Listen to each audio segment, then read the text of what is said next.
Københavns nye havnebad i Sluseholmen er badesikkerheden markant forbedret. Det gør en kæmpe forskel. Ved at bruge et kraftigt net er vandet i havnebadet nemlig blevet lukket af med sider og bund. Her har vi så nettet.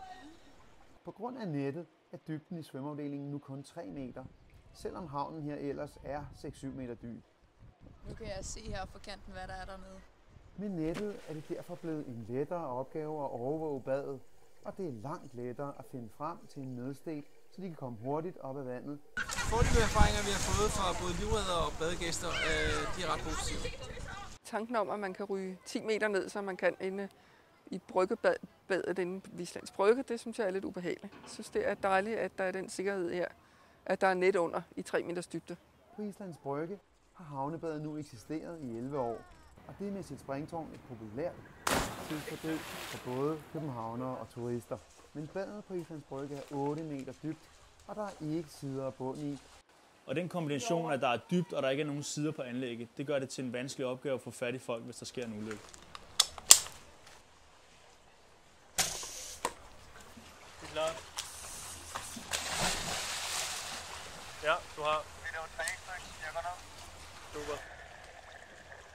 Derfor har Trygfonden tilbage i 2005 udviklet en speciel dykkertjeneste.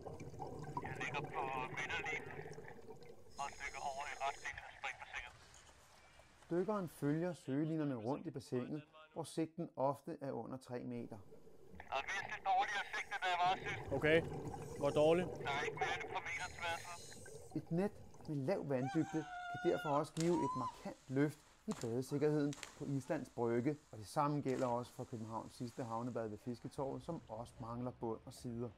Når sæsonen her slutter, så vil vi prøve at evaluere på de erfaringer, vi har gjort os her, og så vil vi overveje, hvorvidt vi skal have dem i de 2 andre havnebader. Hvornår kunne det blive, hvis det bliver? Det er for tidligt at sige nu, men det kan ikke udelukkes, at det kommer på det ene, måske endda begge havnebader næste år. Jeg kommer tilbage mod tårnet.